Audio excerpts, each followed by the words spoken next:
Educação, capítulo 34. Disciplina. Ensinar, repreender, animar, ser longânimo. Uma das primeiras lições que a criança precisa aprender é a lição da obediência. Antes que fique bastante idosa para raciocinar, pode ser ensinada a obedecer. Deve estabelecer-se o hábito por meio de um esforço brando e persistente. Destarte se podem evitar, em grande parte, aqueles conflitos posteriores entre a vontade e a autoridade, os quais tanto concorrem para criar hostilidade e amargura para com os pais e professores e, muito frequentemente, resistência a toda autoridade, humana ou divina. O objetivo da disciplina é ensinar à criança o governo de si mesma. Devem ensinar-se-lhe a confiança e direção próprias. Portanto, logo que ela seja capaz de entendimento, deve alistar-se a sua razão ao lado da obediência. Que todo o trato com ela seja de tal maneira que mostre ser justa e razoável a obediência. Ajude-a a ver que todas as coisas se acham subordinadas a leis e que a desobediência conduz finalmente a desastres e sofrimentos. Quando Deus diz não farás, amorosamente ele nos avisa das consequências da desobediência, a fim de nos livrar de desgraças e perdas. Auxilie as crianças a verem que pais e professores são os representantes de Deus e que, agindo aqueles em harmonia com Ele, suas leis no lar e na escola são também dele. Assim como a criança deve prestar obediência aos pais e professores, devem estes, por seu turno, prestá-la a Deus. Dirigir o desenvolvimento da criança sem estorvá-lo por meio de um governo indevido deve ser objeto de estudo tanto por parte do pai como do professor. As regras demasiadas são coisa tão ruim como a deficiência delas. O esforço para se quebrar a vontade de uma criança é um erro terrível. Os espíritos são constituídos diferentemente. Conquanto a força possa conseguir uma submissão aparente, com muitas crianças o resultado é uma mais decidida rebelião do coração. Mesmo que o pai ou o professor consiga impor a sujeição que deseja, o desfecho poderá ser não menos desastroso para a criança. A disciplina de um ser humano que haja atingido os anos da inteligência deve diferir do ensino de um animal irracional. A este apenas se ensina a submissão a seu dono. Para o irracional, o dono serve de mente, juízo e vontade. Este método, algumas vezes empregado no ensino das crianças, faz delas pouco mais que autômatos. O espírito, a vontade e a consciência acham-se sob o governo de outro. Não é propósito de Deus que espírito algum seja dessa maneira dominado. Os que enfraquecem ou destroem a individualidade assumem uma responsabilidade de que apenas podem resultar males. Enquanto sob autoridade, as crianças podem assemelhar-se a soldados bem disciplinados. Faltando, porém, esse governo, notar-se-á a falta de força e firmeza no caráter. Não tendo nunca aprendido a governar-se, os jovens não admitem restrições a não ser as exigências dos pais ou professor. Removidas estas, não sabem como fazer uso de sua liberdade e com frequência se entregam a condescendências que vêm a ser sua ruína. Desde que a renúncia da vontade é muito mais difícil a alguns alunos do que a outros, o professor deve fazer com que a obediência às suas exigências seja tão fácil quanto possível. A vontade deve ser dirigida e modelada, mas não ignorada ou esmagada. Poupe a força de vontade, pois na batalha da vida ela será necessária. Toda criança deve compreender a verdadeira força de vontade. Cumpre que seja levada a ver quão grande é a responsabilidade envolvida neste dom. A vontade é a força dirigente na natureza do homem, a força para a decisão ou escolha.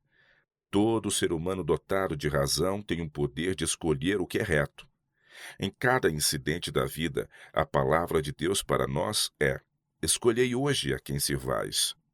Cada qual pode pôr a sua vontade ao lado da vontade de Deus. Pode optar pela obediência a Ele e, ligando-se assim com as forças divinas, colocar-se onde nada o poderá forçar a praticar o mal. Em cada jovem e criança há o poder de, mediante o auxílio de Deus, formar um caráter íntegro e viver uma vida de utilidade. O pai ou professor que com tais instruções ensine à criança o governo de si mesma será da maior utilidade e terá um êxito permanente. Para o observador superficial, o seu trabalho pode não mostrar verdadeiro valor. Poderá deixar de ser estimado em tão grande conta como o daquele que retém o espírito e a vontade da criança sob uma autoridade absoluta. Entretanto, os anos vindouros demonstrarão o resultado do melhor método de ensino. O educador prudente, ao tratar com seus discípulos, procurará promover a confiança e fortalecer o sentimento de honra. As crianças e jovens são beneficiados se deposita neles confiança. Muitos, mesmo dentre os pequeninos, têm um elevado senso de honra. Todos desejam ser tratados com confiança e respeito, e eles têm direito a isto. Deve-se ter cuidado de que eles não pressintam não poderem sair ou entrar sem ser vigiados. A suspeita desmoraliza, produzindo os mesmos males que procura evitar. Ao invés de vigiar continuamente como se estivessem a suspeitar mal, os professores que se acham em contato com seus discípulos discernirão a operação da mente irrequieta e porão em atividade influências que contrabalançarão o mal. Leve os jovens a sentir que eles merecem confiança, e poucos haverá que não procurarão mostrar-se dignos dessa confiança. Sob o mesmo princípio, é melhor pedir do que ordenar. Aquele a quem assim nos dirigimos tem oportunidade de se mostrar leal aos princípios retos.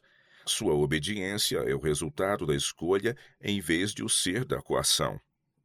As regras que governam a sala de aulas devem, quanto possível, representar a voz da escola. Todo o princípio nelas envolvido deve ser posto diante do estudante de tal maneira que ele possa convencer-se de sua justiça. Assim ele sentirá a responsabilidade de fazer com que as regras que ele próprio ajudou a formular sejam obedecidas. As regras devem ser poucas e bem consideradas, e uma vez feitas, cumpre que sejam executadas. O que quer que se verifique impossível de se mudar, a mente aprende a reconhecer e a isso adaptar-se. Mas a possibilidade de condescendência suscita o desejo, esperança e incerteza, e os resultados são a inquietação, irritabilidade, insubordinação. Deve-se deixar esclarecido que o governo de Deus desconhece qualquer transigência com o mal. Não deve a desobediência ser tolerada nem no lar nem na escola. Nenhum pai ou professor que leve a sério o bem-estar dos que se acham sob seus cuidados transigirá com a vontade obstinada que desafia a autoridade ou recorre a subterfúgios ou a evasivas a fim de escapar à obediência. Não é o amor, mas o sentimentalismo o que usa de rodeios com as más ações. Procura pela lisonja ou suborno conseguir a submissão e finalmente aceita algum substituto da coisa exigida. Os loucos zombam do pecado. Provérbios 14, 9. Devemos precaver-nos de tratar o pecado como uma coisa frívola. Terrível é o seu poder sobre o malfeitor. As suas iniquidades o prenderão e com as cordas do seu pecado será detido. O maior mal que se possa fazer a uma criança ou jovem é consentir que se fixe na escravidão dos maus hábitos. Os jovens têm um inato amor à liberdade, desejam a independência, precisam compreender que estas inestimáveis bênçãos devem ser gozadas unicamente na obediência à lei de Deus. Esta lei é a preservadora da verdadeira independência e liberdade. Ela nos aponta e proíbe as coisas que degradam e escravizam, e desta maneira proporciona ao que lhe obedece proteção contra o poder do mal. Diz o salmista: andarei em liberdade, pois busquei os teus preceitos. Teus testemunhos são o meu prazer e os meus conselheiros. Em nossos esforços de corrigir o mal, devemos precaver-nos contra a tendência de descobrir as faltas de outrem e censurá-las. A contínua censura confunde, mas não reforma. Para muitos espíritos, e frequentemente os mais delicados, uma atmosfera de crítica destituída de simpatia é fatal aos seus esforços. As flores não desabrocham ao sopro de um vento crestante. Uma criança frequentemente censurada por alguma falta especial vem a considerar aquela falta como uma peculiaridade sua, ou alguma coisa contra a que seria vão esforçar-se. Assim, se cria o desânimo e a falta de esperança, muitas vezes ocultos sob a aparência de indiferença ou bravata. Alcança-se o verdadeiro objetivo da reprovação apenas quando o próprio malfeitor é levado a ver a sua falta consegue sua vontade no empenho de corrigir-se. Quando isto se cumpre, aponte-lhe a fonte de perdão e poder. Procure preservar o seu respeito próprio e inspirar-lhe ânimo e esperança. Esta é a obra mais delicada e mais difícil que se tem confiado a seres humanos.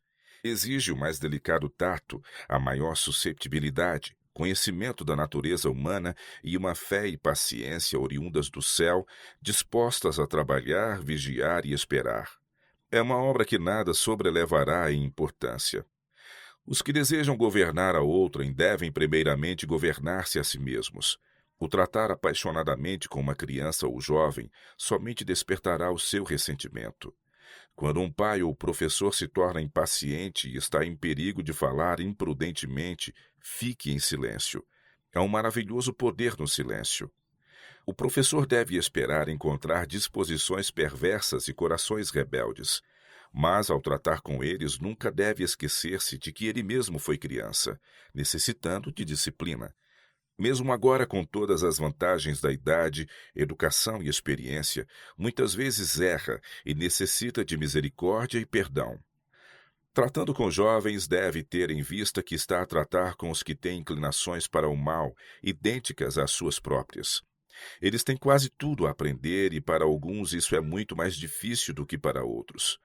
Com o aluno vagaroso deve conduzir-se pacientemente, não censurando sua ignorância, mas aproveitando toda a oportunidade de o animar. Com alunos sensíveis e nervosos, deve tratar muito brandamente. O senso de suas próprias imperfeições deve levá-lo constantemente a manifestar simpatia e clemência para com os que também estão lutando com dificuldades. A regra do Salvador: como vós quereis que os homens vos façam, da mesma maneira lhes fazei vós também. Deve ser a regra de todos que empreendem a educação das crianças e jovens. Estes são os membros mais novos da família do Senhor, herdeiros conosco da graça divina. A regra de Cristo deve ser religiosamente observada em relação aos menos inteligentes, aos de menor idade, aos mais desatinados e mesmo aos transviados e rebeldes. Esta regra induzirá o professor a evitar quanto possível tornar públicas as faltas ou erros de um discípulo. Procurará evitar reprovar ou punir na presença de outros. Não expulsará um estudante antes que hajam sido feitos todos os esforços para que o mesmo se emende. Quando, porém, se torna evidente que o estudante não está recebendo o benefício, ao mesmo tempo em que seu desafio ou desrespeito à autoridade tende a subverter o governo da escola e sua influência está contaminando a outros, torna-se uma necessidade a sua expulsão. No entanto, para com muitos, o opróbrio da expulsão pública determinaria completo desleixo e ruína. Na maioria dos casos em que uma exclusão destas é inevitável, não se necessitaria tornar pública semelhante coisa. Mediante consulta e cooperação com os pais, providencie o professor em particular a retirada do estudante. Nesta época de perigos especiais para a juventude, cercam-na tentações de todos os lados. Ao passo que é fácil deixar-se levar por essa onda, exigem-se os maiores esforços a fim de lutar contra a corrente. Cada escola deve ser uma cidade de refúgio para os jovens tentados e um lugar em que suas fraquezas sejam tratadas paciente e sabiamente. Os professores que compreendem suas responsabilidades afastarão de seu coração e vida tudo o que os possa impedir de tratar com êxito os voluntariosos e desobedientes. Amor e ternura, paciência e governo próprio serão em todo o tempo a lei de sua linguagem. A misericórdia e a compaixão estarão misturadas com a justiça. Quando necessário reprovar, sua linguagem não será exagerada, mas sim humilde. Com afabilidade apresentarão ao malfeitor os seus erros e o auxiliarão a emendar-se. Todo verdadeiro professor entenderá que, no caso de haver erro em sua maneira de agir, é melhor que este seja por ter ele agido do lado da misericórdia do que do lado da severidade. Muitos jovens que são considerados incorrigíveis não são em seu coração tão ruins como parecem. Muitos que se julgam como não oferecendo esperança podem se readquirir por uma disciplina prudente. Tais são muitas vezes os que mais facilmente se abrandam com a bondade. Obtenha o professor a confiança daquele que é tentado e, reconhecendo e desenvolvendo o bem em seu caráter, poderá, em muitos casos, corrigir o mal sem chamar a atenção para ele. O Divino Mestre suporta os que erram em toda a perversidade deles. Seu amor não arrefece, não cessam seus esforços para ganhá-los. Com os braços estendidos, ele espera para, repetidas vezes, dar as boas-vindas aos errantes, rebeldes e mesmo aos apóstatas. Seu coração se sensibiliza com o desamparo da criancinha, sujeita a um tratamento severo. O clamor do sofrimento humano jamais atinge seu ouvido em vão. Se bem que todos sejam preciosos à sua vista, as disposições incultas, intratáveis, obstinadas, atraem mais intensamente sua simpatia e amor, pois ele avalia os efeitos pelas causas. Aquele que mais facilmente é tentado e mais propenso é a errar, constitui o objeto especial de sua solicitude. Todo pai professor deve acariciar os atributos daquele que faz da causa dos aflitos, sofredores e tentados a sua própria causa. Deve ser pessoa que possa compadecer-se ternamente dos ignorantes e errados, pois também ele mesmo está rodeado de fraqueza. Jesus nos trata muito melhor do que merecemos, e assim como nos tem tratado, devemos tratar aos outros. Não se justifica o procedimento de nenhum pai ou professor que seja diverso daquele que o Salvador seguiria sob idênticas circunstâncias. Enfrentando a disciplina da vida. Depois da disciplina do lar e da escola, todos terão de enfrentar a severa disciplina da vida. Como enfrentá-la sabiamente é a lição que se deve explicar a toda criança e jovem. É verdade que Deus nos ama, que Ele está trabalhando para nossa felicidade, e que se sua lei tivesse sempre sido obedecida, jamais teríamos conhecido o sofrimento. Não menos verdade é que neste mundo, como resultado do pecado, sobrevêm à nossa vida sofrimentos, perturbações e cuidados. Podemos proporcionar às crianças e jovens um bem para toda a vida, ensinando-os a enfrentar corajosamente estas dificuldades e encargos. Conquanto lhes manifestemos simpatia, que isto nunca seja de maneira a alimentar-lhes a compaixão de si mesmos. Eles necessitam daquilo que estimula e fortalece, ao invés de enfraquecer. Deve-se lhes ensinar que este mundo não é uma parada militar, mas sim um campo de batalha. Todos são chamados a suportar agruras como bons soldados. Devem ser fortes e portar-se como homens.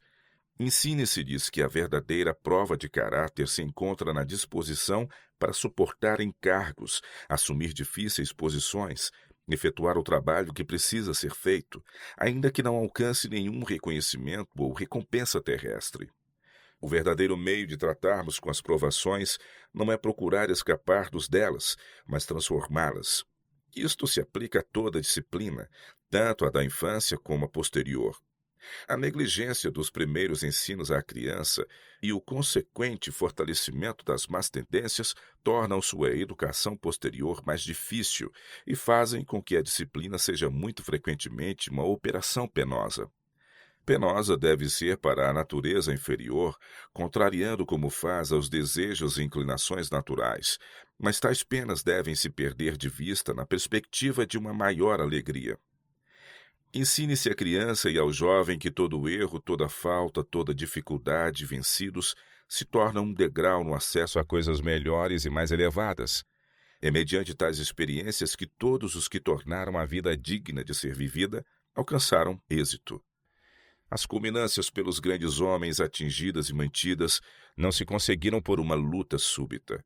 Mas eles, enquanto dormiam seus companheiros, à noite labutavam em seu esforço por ascender.